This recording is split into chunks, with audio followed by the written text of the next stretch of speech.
talking about spirituality of space, and I was commissioned in the early 80s to plan the town of Phakalane city north of Gaborone. Started as a suburban area of Gaborone. I remember that the very stages working very closely with somebody who I regard as a hero. David was very kind to me. I was much younger, I was 26 years old, and I had to have a big white paper and draw lines on it to create Phakalane. And we trusted and believed in him.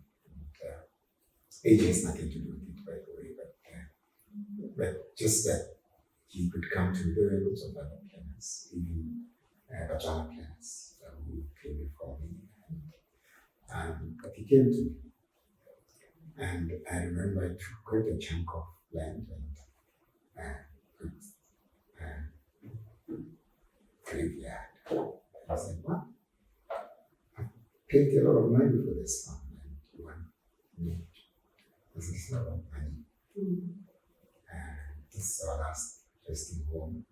And being a professional person, the difficulty is the client will tell you, "I don't have money for a graveyard. You have money for the school, you have money for cleaning, you have money for open space where children can play. The city needs to breathe. It needs those graveyards to breathe. Golf courses." And so on. I put in those golf courses there to explain. I mean, with a golf course, at least you could do a golf estate with the houses in it and so on. So the golf course becomes what you would call an anchor. It anchors that township or that village, which what is in the town is a village. And you need to explain to the client that even though I talked about those three elements that make architecture of town planning, your client will bring in another element and say, if I spend money on this thing, I must get return on my investment. So you have to be alive to that and design things that can actually give a return on investment. But when you do a graveyard, and those sort of things. But as a professional, you have to be strong. You have to be honest and truthful and say, "I'm not allowed.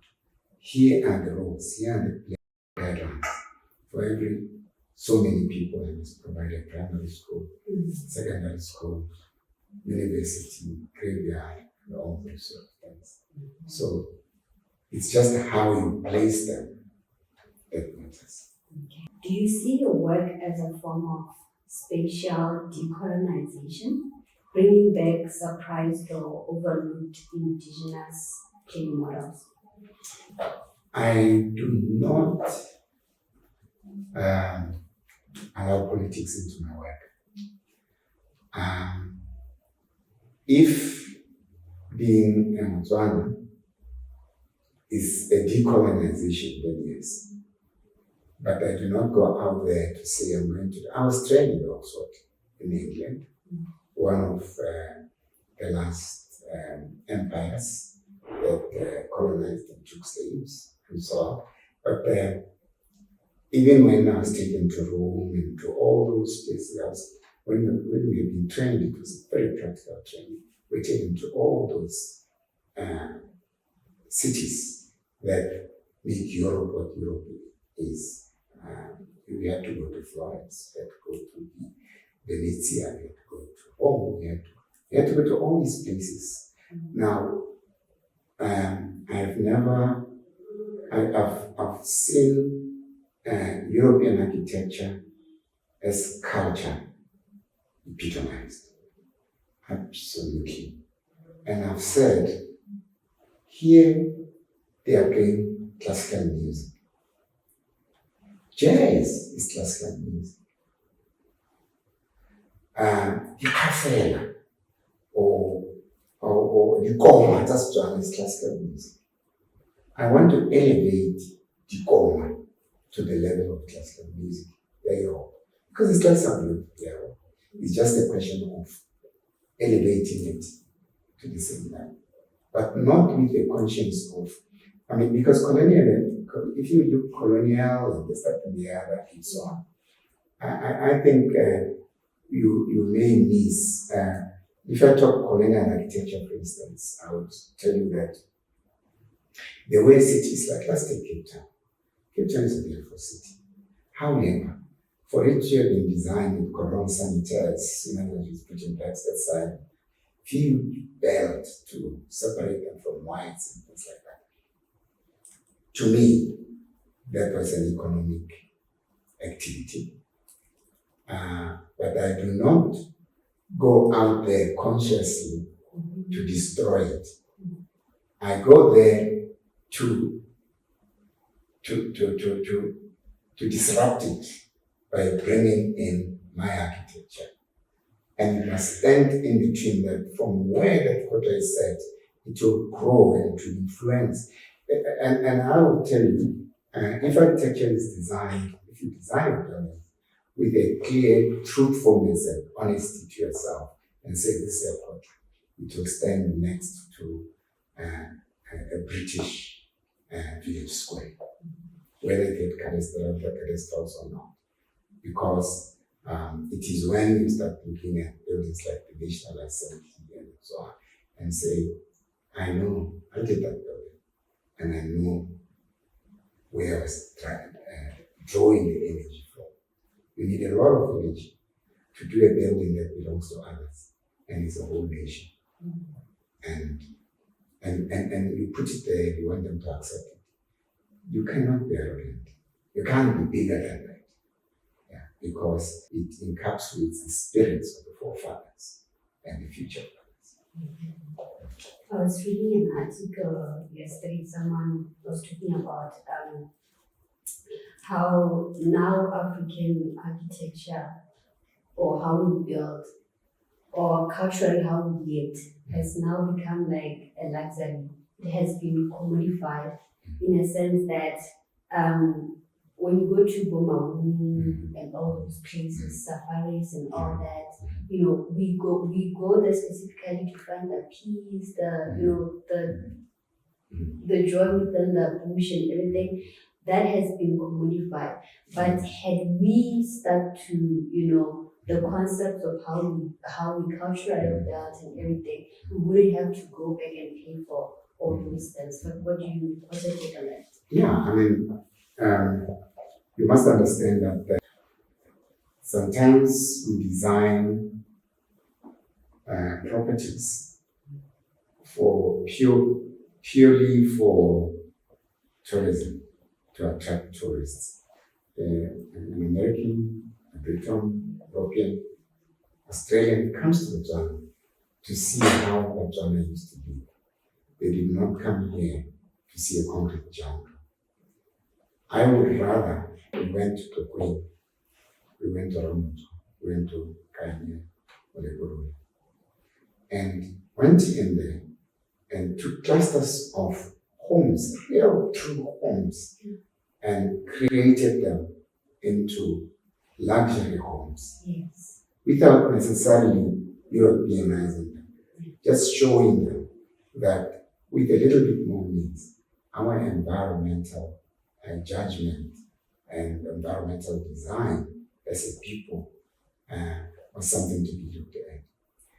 If you actually go out to the swamps and so on and build an isolated compound called a hotel, it actually becomes a caricature of our culture. Because it has no soul of our culture. Yes, I said if the human beings are there, it becomes a spiritual place, but what spirit?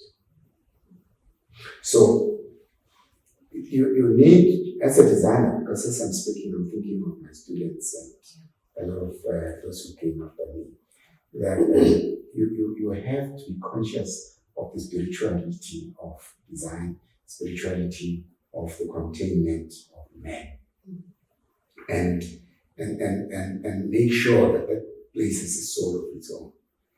But we must be very careful that we are not creating caricatures of our culture. In your view, what were the most profound losses, culturally, spatially, or spiritually, when Tswana place-making traditions were interrupted by imposed Western structures? The human spirit is very resilient. And I will tell you, nothing is lost in the sense that what you just described earlier on. We go to the city and we live city life, but we are slowly going back to our rural areas and building very nice edifices and so on. Within the structure, we are re-engineering and understanding and giving meaning to our rural settlement. So nothing was lost in that. I will tell you something that interests me. I read a lot of 18th and 19th century anthropologists, particularly European. And it leaves me so thirsty for more because, in particular, Botswana, the likes of Isaac Shapiro, he wrote about Botswana. When he writes about Botswana, you can see that Botswana just did not tell everything. The concept of conquering Sabolokobuti. And this is a thread through, when you read this anthropologist, you see that Botswana told them some things and hid some. Orapa won't be there if hominids are not. So you can see that our forefathers, what does the word Juan mean? Juan. That's what I knew about Johnny and knew about the diamonds. But our kings decided they are not going to divulge everything because Now, in the same way, in our culture, there are lots of things still important. The colonizers left this country not knowing. So even where you might think there is a loss, I grew up, I started primary school before independence. And I know for sure, and I really remember very well how it was in my village at the point of independence. Had the British not come here, what would have happened? Would the Afrikaners run over Botswana and taken our Rapa and Johnny and all those other places? I do not think. I think every culture comes into your culture to Wainons. It's a question of interpretation. I'm a ballroom dancer. But that ballroom dance helps me to break into samba and break into popular music or jazz stepping. In other words, my ballroom dancing is edified by the other interventions and so on. I'm talking interpretation here. I'm saying my architecture is centered on the quarter. The quarter helps me to navigate. It doesn't mean that everybody must be doing the same thing, but I'm able to absorb and be influenced by other cultures, just that I have a core. And my resilience builds from the spirituality of the heart. Then I'm resilient, then I'm able to absorb and celebrate other people's cultures and see other people's cultures, elements of that in my architecture. What do you think African modernism uniquely contributes to global architectural discourse? First of all, I have a problem with the word African. Africa is a continent with cultures that if I took you to Togo, for instance, you will actually develop homesickness because you'll be out of you'll be like fish out of water. The architectural styles, the arts, the cultures of Africa. There are more cultures in Africa than there are in the whole of Europe together. So the contribution, if you go to, for instance, I studied in England in the mid to late 70s and early 80s. And all those museums are full of African sculpture, even African painting, African music, musical instruments, you name it. I mean, Cleopatra's needles, I mean, we have that needle in London, we have the needle in Washington, D.C., you know what I mean by the obelisks, Italy, and so on. It came from Africa. If you look at jazz comes from Africa. Let's say, come here, I think, but I said, but I'm going to so told when I go never clean. That's jazz. And its contribution to world culture is marvelous. African, so to speak, for so long as you are cultured and you have a culture, let modernism come. Modernism is nothing else more than utilizing tools of today, utilizing the AI, utilizing the computer, utilizing different materials and so on to achieve exactly the same spirit that we were achieving before. So the influence from Africa is huge in the sense that African culture and motif hasn't been exploited enough in Europe, for instance. So we have whole gold, if you like, really in terms of what to work with, the whole world should be drinking from Africa. Any piece that I touch, if I touch this thing, it's African. And people come here, I see lots of people go to my work, go to my writings, and so on. And majority of the times I can tell whether it's genuine or not. And half the time they're seeking something different. All the European architecture, American, you name it, has been explored and exploited, and it's dry. Everything here is raw, and Africa is ready now to pounce in terms of architecture. I like to separate fashion from architecture.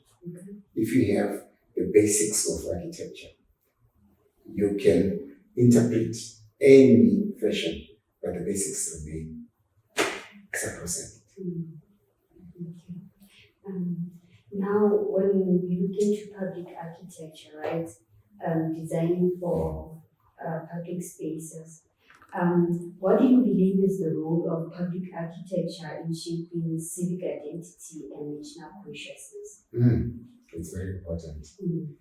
It's very, very important that in designing any town, any city, you appreciate that you can have your own little home where you hide, where you sleep, where you cook, where you eat. But you need, human beings an agrarian animal, you need to be with others. You need to clap your hands with others. You need to hug, you need to embrace, you need to sing together. You need to celebrate, you need to worship. So you need those public spaces to be with others. The life of a city, I mean, if you say New York is a city that never sleeps, it means those streets never sleep. The bedrooms are busy, but those streets, those squares, and those celebratory spaces, and so on. All these spaces have got a vibe, and each space has got a different vibe. And if it's deliberate, the golf course, I mean, take the Phakalane golf course, take the Phakalane golf course. It's a space. It's a public space. People are walking their dogs around it. People are running on it for health reasons. People come there to play golf, to go to the clubhouse, to the hotel, in the same space. And that space, which is like a river, does not sleep, should not sleep, should be lit. And the houses can accommodate those who want to sleep. So a city should be seen. If you were flying over a city, what you would see at night is lights. You can define the roads. You can define the squares. So if you were designing a city, imagine you couldn't see the houses. You shaded everything which is a building black and illuminated your squares, your cloisters, your streets, and your cathedrals, because they occupy space, your golf courses, the lands of the city, and so on. I think that's where design must start. And I think if you respect the people as a collective, as an individual, I like to design your house. The urban designer will come in and say, listen, Mr. Architect, I've allowed you enough space. I'll give you an example when we did Melrose Arch in Johannesburg. We said, these are the solid parts, but we're going to design the open spaces.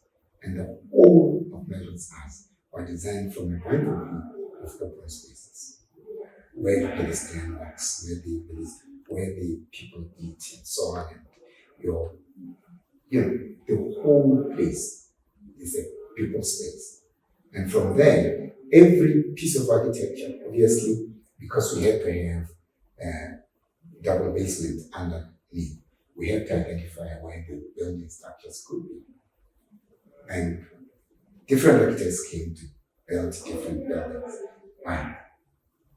My job was to control the public spaces.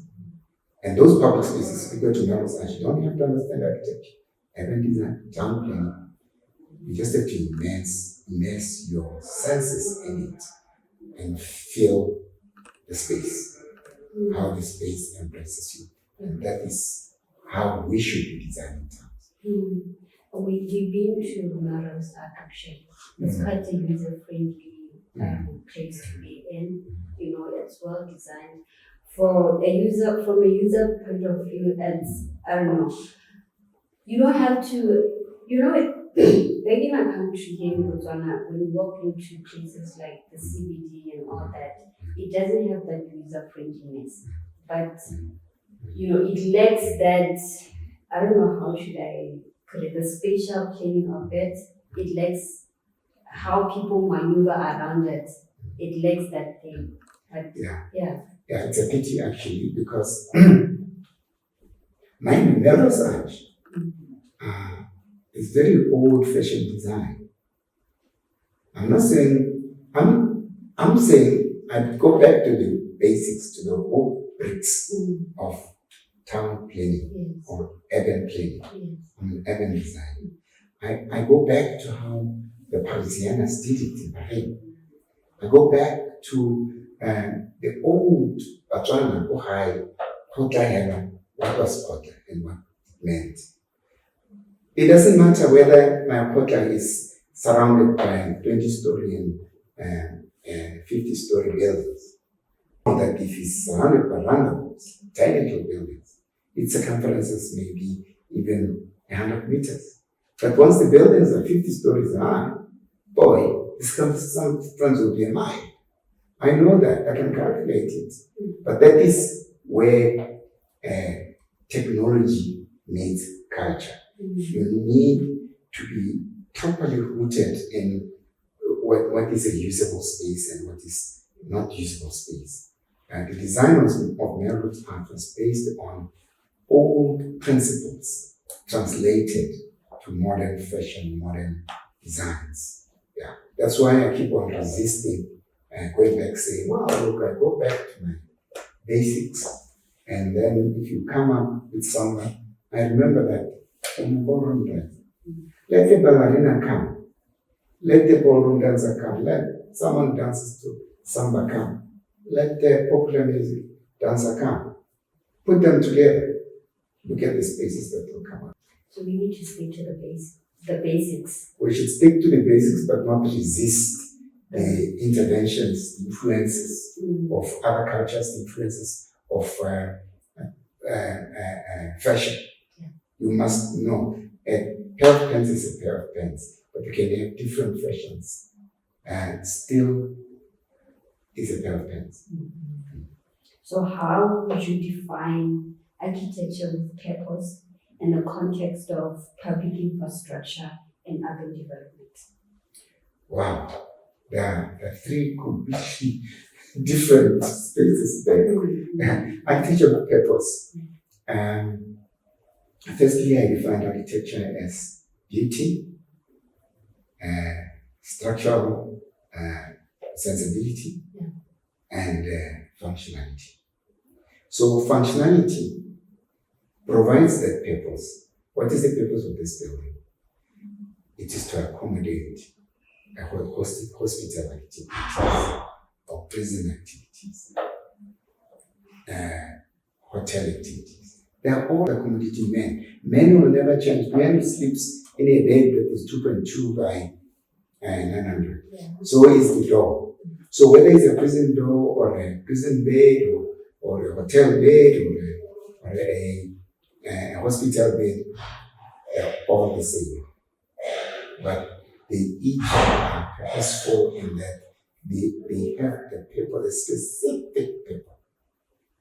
But common to them, whether it's 12 stories or 50 stories, it must be able to stand structurally. If it cracks, go back to the designers. Go back to the designers. It's their fault. Yes, there's the person who builds it, supervised by the design. If your client refuses you to supervise your own work, which is your art, you must refuse to sign that work. I talked about copyright. I sign my buildings. If you refuse me to supervise that, to make sure that where I said you put the concrete of this strength, you, even from the artistic point of view, I won't sign it because others will change it. That's why I said, yes, the image of my design is my copyright. Take what I've done for you. Do what you like with it. But when you destroy it, you destroy my work. Even though I say what belongs to me is the design that I keep and that image and I draw. Even if you go and truncate the building, cut it, I'll go to that building and still imagine it the way it was. Yeah. And what metrics do you personally use to evaluate whether a public building or urban space has fulfilled its intended social function? That you put up is briefed. You will receive a brief from your client. The brief will be limited to a doctor telling you, I need an operation theater. And for me, there are what is called planning standards or design standards for different public buildings. Let's say it is a hospital.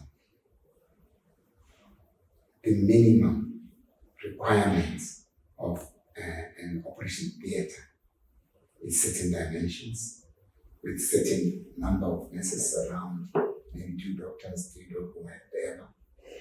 And that space, for it to be functional, it has to be a certain size. But there are, I jointly with others authored the Development Control Code. It has been reviewed now. But we were laying the rubrics or the basics of the minimum sizes of different spaces. This goes right up to ventilation. How much ventilation? The exchange of air, fresh air to stale air. It goes to the lighting, the luminance of the room, the table sets, the height, and everything. All these things are documented, and you have documents identifying minimum standards. If I were to check a public space, I'll go there. I know if your buildings around a square or a butler, whatever, I'm not saying the square is a butler. The buildings around it are 3 stories. It has to be a minimum of this. I'll give you an example. The minimum of, what do you call it? A courtyard is height, the tallest building should be half the width of the square, if it is a square. But this is just to show an example that now we are going to a science to check if things work.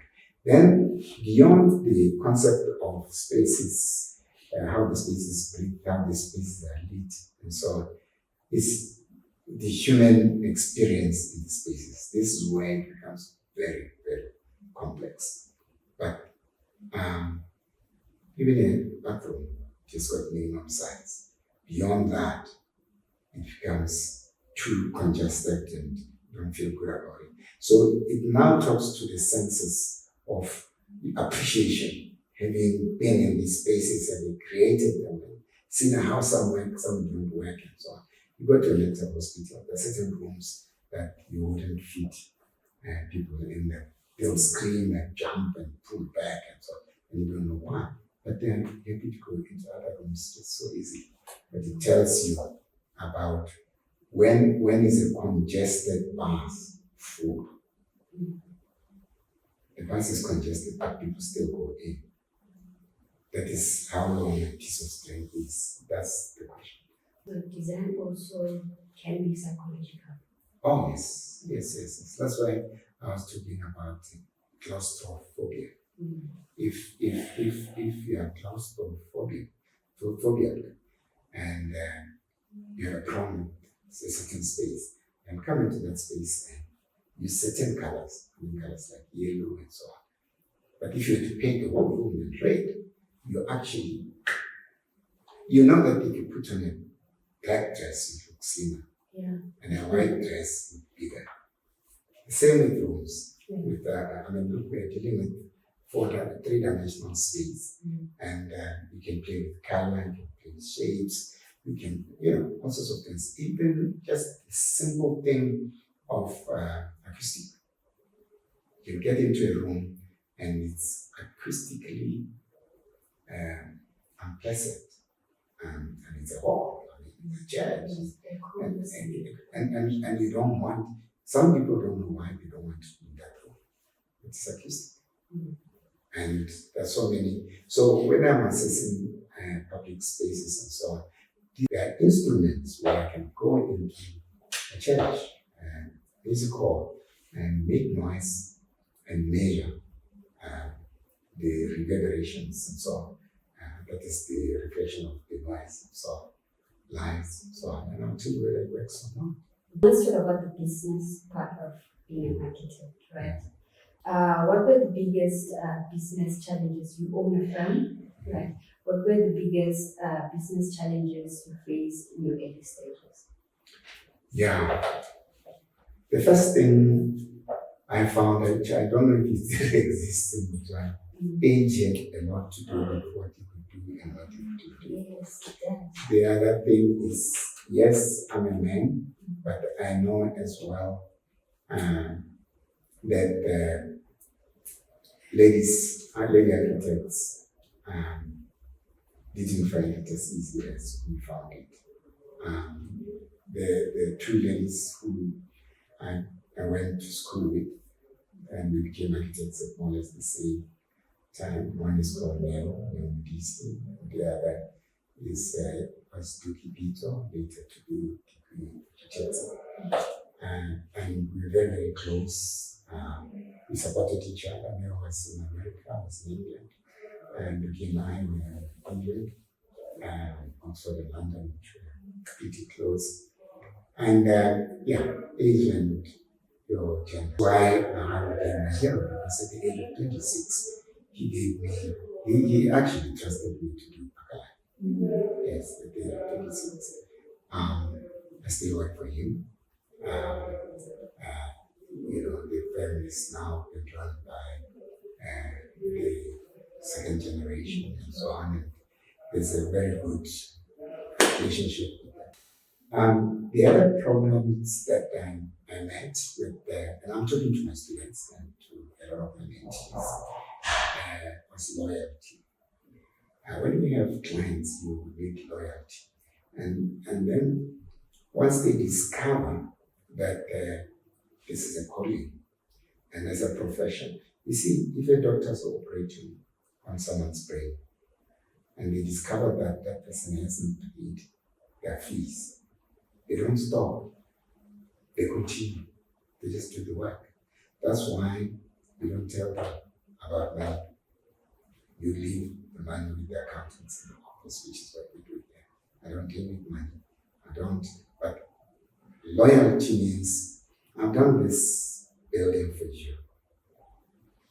And you go and in the same cluster. And this, I've done phase one, and you go and bring another architect, and that's that phase, and neglects and ignores the spirit of what was being designed.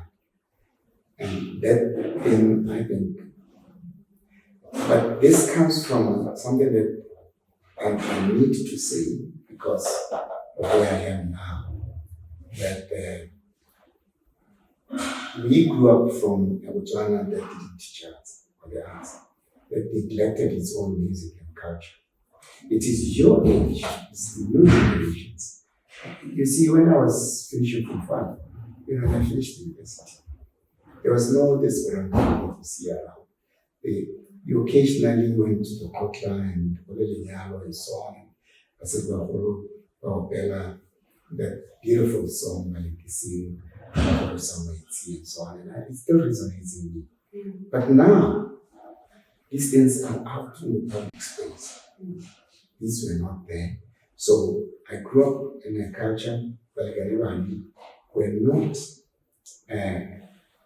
socialized in the fine arts.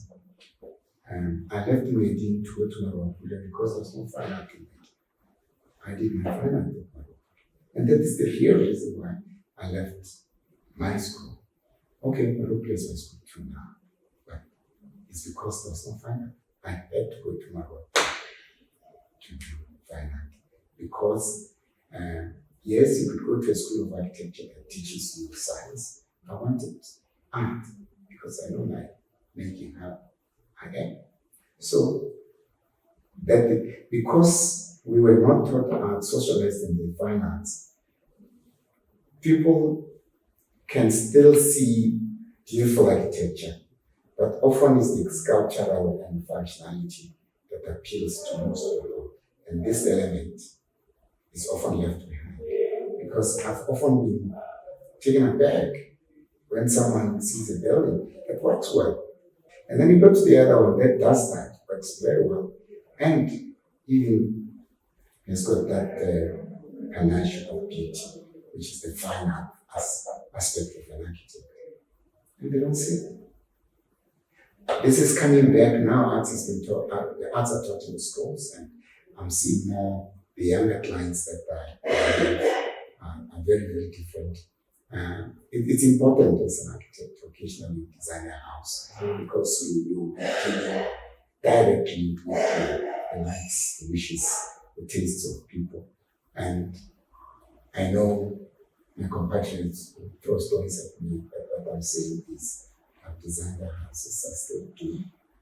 But I still find that once you go to that beauty thing, people start suspecting that you want to make it more expensive. And yeah, those are the two major areas. Loyalty, about 3 of them. It was age at the beginning. At the age of 30, I used to lie and say I'm 40. Because majority of the people don't build their own houses until they're 40. They live in two and a half, whatever they call it. Then they live in rented accommodation. And eventually, once they get married, they're still in rented accommodation. By the time they're 40 and beyond, they start building their houses. And I had to be 40 before I could do, and I socialized with people much older than me. Now I've gone back to my age mates because they're doing houses. So maybe starting to do more. What should I do? I mean, well, you know, you have to be 26 to your time. How do you balance creative vision with business sustainability? Architecture has got its business side. And if you appeal to the general public, it can be very lucrative. For me, I've always run, in Botswana, I've always run small businesses.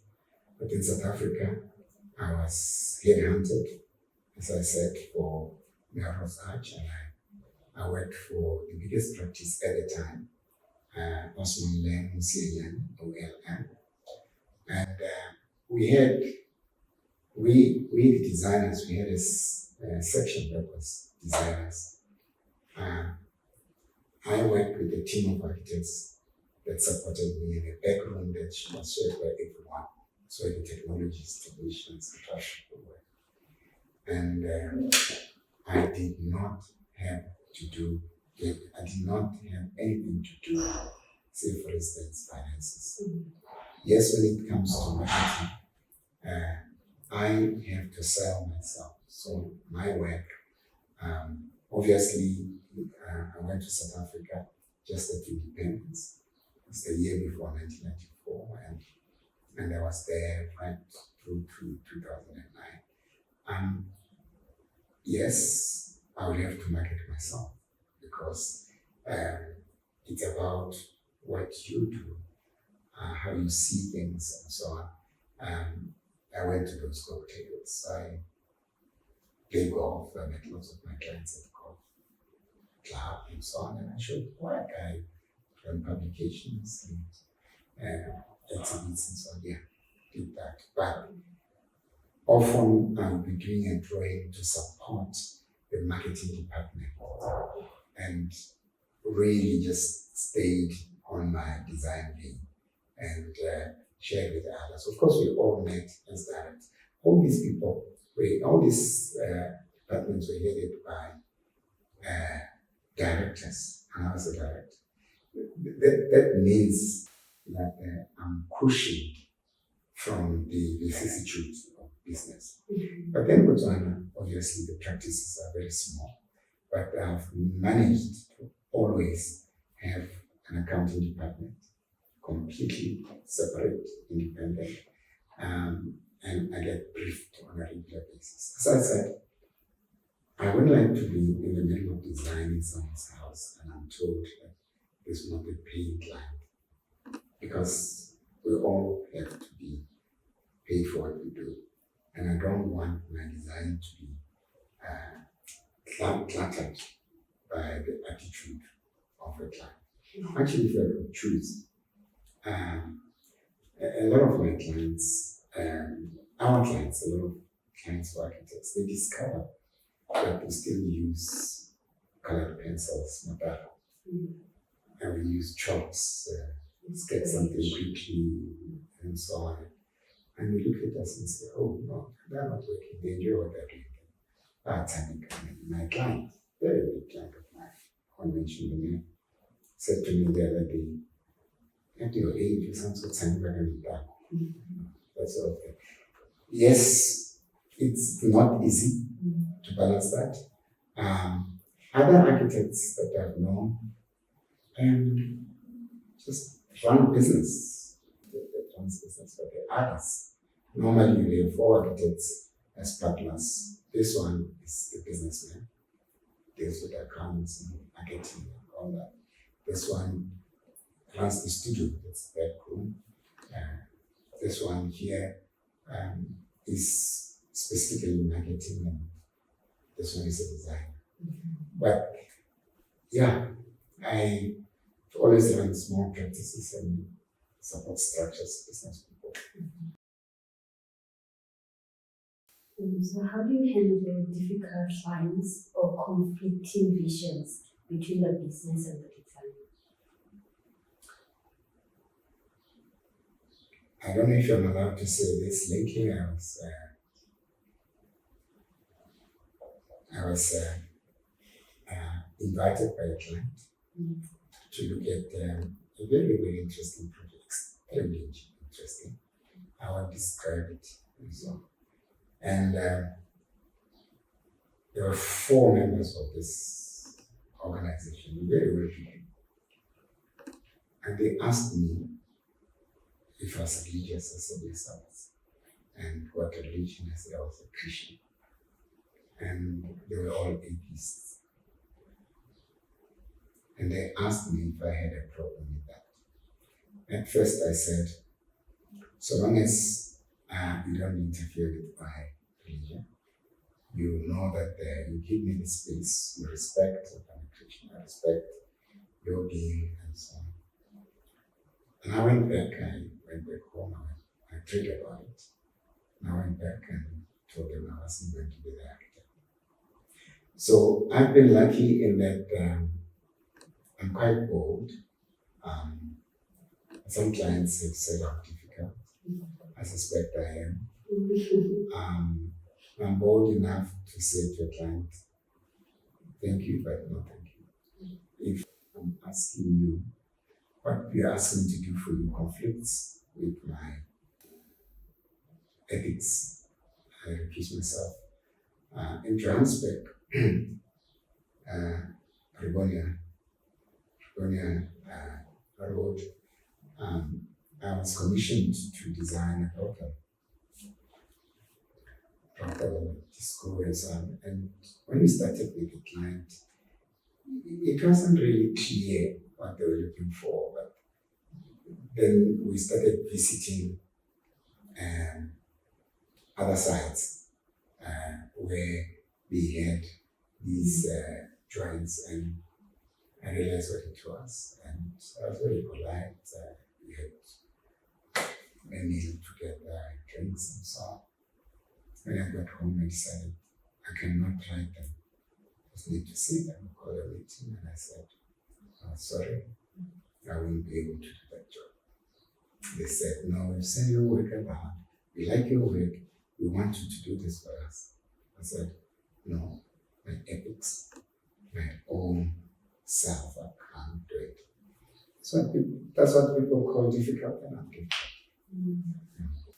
Money has never really been the end goal of what you do. I think if you do something you don't like, you won't enjoy it. That's good. It's like I don't steal. A lot of what happens in the construction industry, people exchange money under the table. I don't think those people enjoy it. Okay. So what advice would you give to architects or designers looking to become successful business people within the architectural space? I define success differently though. You don't have to have money to be successful. Yeah, you should be able to live decently, educate your children, live well, and so on.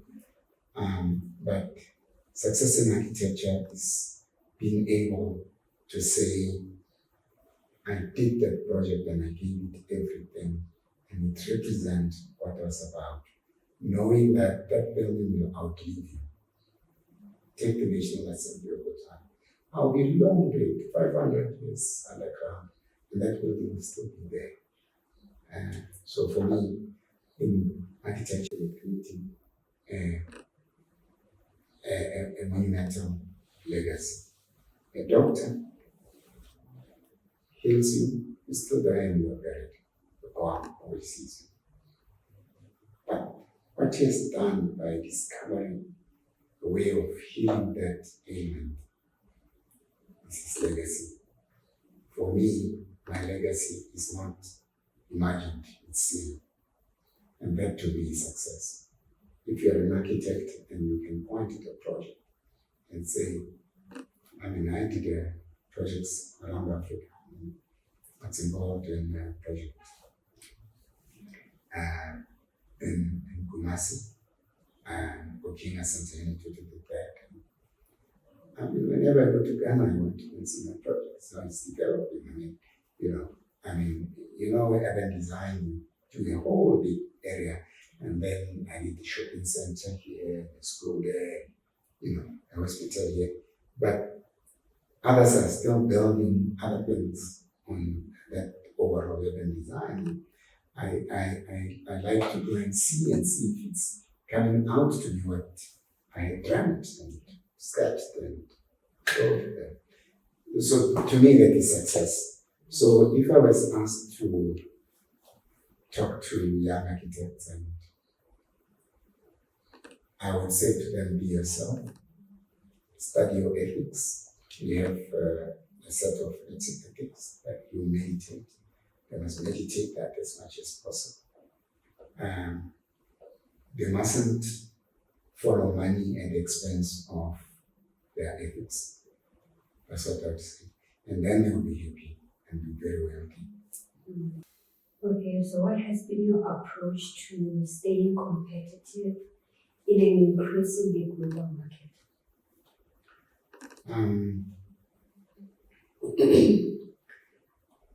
Professions are very different. The way we are supposed to be appointed is by, when we talk competition, is when we design. Our ability to design and be outstanding. I've not had a problem with that. I've entered designs in international spaces, even in Africa. I've selected where I can compete, and I've won, I've lost, and I've never felt prejudiced or felt smaller than any other. I celebrate great architects, great architecture that I compete with anybody and everybody, and I've coped.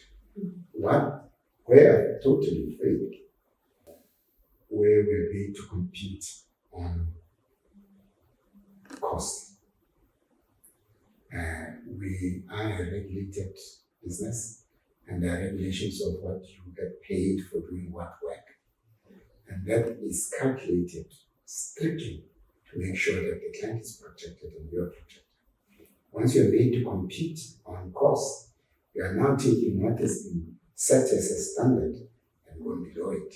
The chances of being able to design what you set out to design when you have gone down on what it costs are very, very, very minimal. So that's why we have this kind of activities here. People are undercutting each other, and when you undercut each other as professionals, you produce sugar architecture. That's why I feel I don't compete on cost.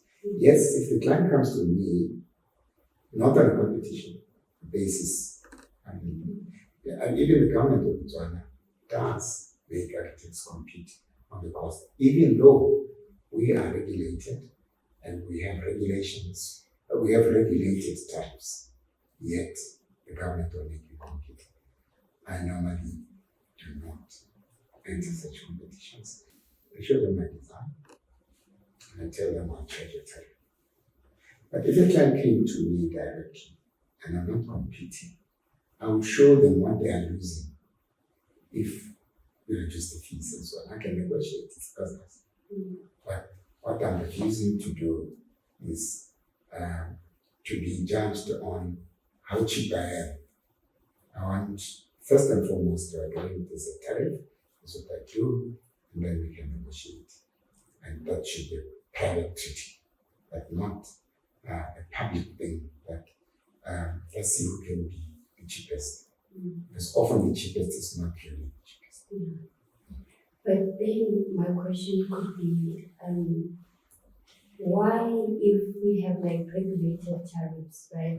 Why then should we have issues of who is the cheapest and who isn't the cheapest? That is an anomaly. That is something that I fight against.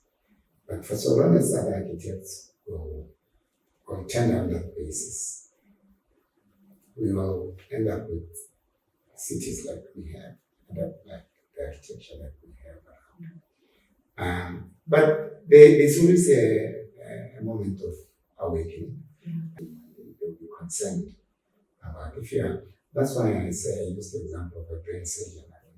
I mean, you're going to get someone operate on your brain, and you want the cheapest.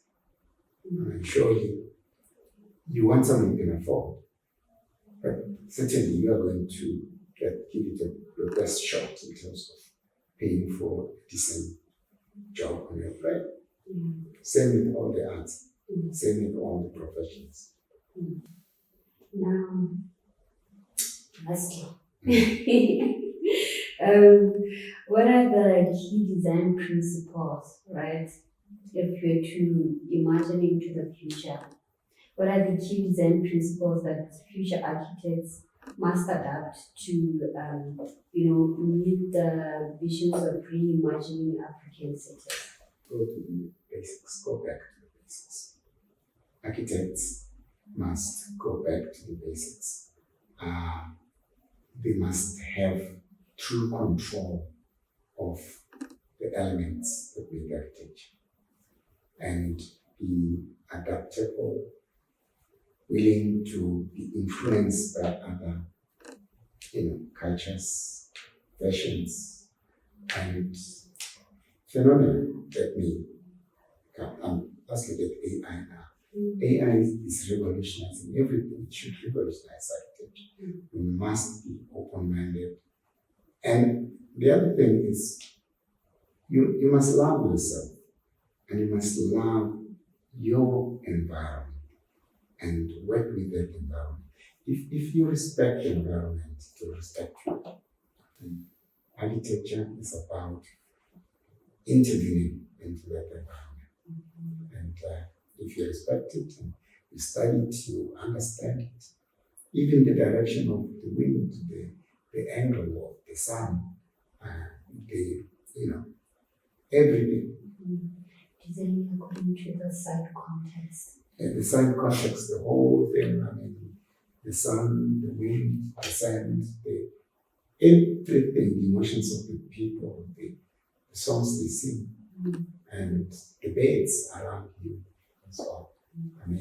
If you respect that environment, there may be just that one tree on your side that attracts a specific type of bird, and you try it. You disrespected the environment, and the impact goes on and on and on. You don't know what those birds, the birds brought you the music, they brought you the plumage and the color, and they brought you seeds to plant in your garden, but you don't respect your environment, you miss all those things. So how should governments, private developers, and architects collaborate for a sustainable urban future? Well, in your statement, you have the answer. For a sustainable urban environment, you need all the stakeholders to come together. You need the people who use it, the architects, and the town planners. You need the government. The government should actually be part of it in a meaningful way. Often, when you sit out there as a government and you see yourself as dishing out money for someone to do something, you are distancing yourself. The government must be part of it. Everyone and all the needs, we should identify the basics of housing that should be included. And everyone must participate. The ordinary people must participate. They must say what their dream house is and so on. You'll be amazed once you bring everyone together. The guy from the treasury talking about there is so many of us and the potholes only so much. And then suddenly everyone appreciates that maybe what we should do is be given a slab and just one room, and we'll build for ourselves slowly, which was the sharp idea in the beginning. But the unfortunate thing is they left out the very basics, like in a city, even if you don't give someone electricity or water or sewerage, but you facilitate the people to get those things. You can't, you have to do what is called peripheral servicing. The services should be accessible. Let the people at the time when they can afford it access the services. But if you put services 2 miles away from Shah and your service high cost area, what are you saying? I'm not talking socialism here, I'm talking urbanism. And in urbanity, you can't concentrate people in a small space without services. They will pollute the soil, they will pollute everything, they will pollute the aquifers, they will pollute the environment, the smokes, everything, smokes from the cooking. You know what I mean? That is not urbanity. In urbanity, you've concentrated people. So you must actually deal with that concentration. It's different from the rural areas where it's sparse settlement. But Shah didn't mean that. Yeah, I published a paper with Ambio on Shah. It was 1980 something, 89, where I was looking at Shah and its intentions. Very, very, very good idea. But you mustn't make it impossible for a Shah person when they can afford it. The children grow, they help their parents. No, this is how Botswana is grown. You can't run away from it. We all came from rural areas and so on. Let's say you grew up from Shah and you become a doctor, become a lecturer, become an actor, whatever. You upgrade the settlement of your mom and dad. But you can't do that because you can't access water. You can't connect to sewer. You can't even connect to groundwater drainage. They'll tell you, they'll make a furrow there and say, yeah, the runoff will flow through here. No. Once it rains, Shah becomes a lake, you know. What has stopped, like taking places like Zola or Tunalili, what has stopped that development into being something that's like Shah, like you're speaking? Because right now, the state is not even conducive to some extent. Did you know that Zola, we did a development plan of approaches, basically intervention, looking at the city, where it's growing, are the roads adequate, how do we, and we took Zola and presented it as, if you list everything, then even an extension 9, 11, 5, level it, and trying to find the most valuable piece of land to be from Zola. Because Zola is the highest point in Gaborone. Highest, I mean, if you think of the river, where does the river flow? Away from Zola. So Zola is the highest point. See that way. Zola is the only place where you have direct view of the Kali Mountain. Zola is the only place where you have its eye view of the dam. And the breeze from the dam blows directly across Zola. Just imagine cutting a boulevard towards, in the direction of Kali Mountain. Cut a boulevard in the direction of the dam. And where those two boulevards meet, you do a center. That is where your water is. A center with serious buildings and malls and so on. You name it. The people that you have, whose houses you have taken out on the boulevards, you build multi-story buildings, not too high, shops on the ground, offices on the flat at the top, along the boulevards. They are accommodated with them in style. You have a view of the mountain. You have access to the dam. That was a good problem. Now, people cannot see Zola for what it is. But when I did Dakar, I see something different. That is, it could be, and you leave the rest. The rest will not, make sure the rest is cities. All I'm saying, Zola needs the cities. The cities the block and pave those roads because it's ability. In ability, you don't play because when you concentrate people per square meter and you don't provide services, everything gets polluted. And you may be miles away from it.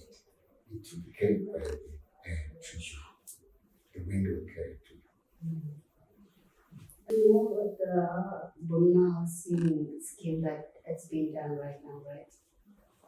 Bonna house, which means that? There's a new scheme that the government is introducing, something similar to Shah. I don't know if that's, do you know about it? I've heard of it.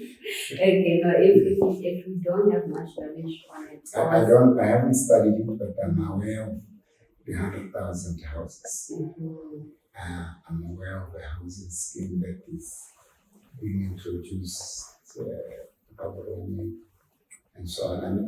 But I haven't, I'm not privy to them to the extent of talking. Okay.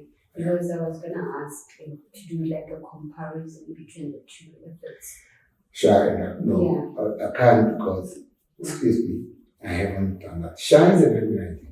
It came from, the Shy was, it started in India by the UN, by the way. And the intention was to get into poor housing, places like Zola, give people, say, a foundation, maybe with a slab, with one house, and they could build for themselves. The ideas came from South America. A few architects were involved in that, where in the case of South America, the architect was John Taylor. In fact, he used to come to teach at my school. You build maybe 3-story houses. Each floor is a different family and keep them one home. And they help each other. Mazzero and something, and they keep on building this thing. In the end, they build their own houses, but to facilitate them, it's not to give them bricks and mortar. Give them the things that are communal. Give them the open space. Give them the electricity. Give them the water. Give them the sewerage channels and so on. Because you can't build your own sewer alone. It is a communal thing. And just give them those things.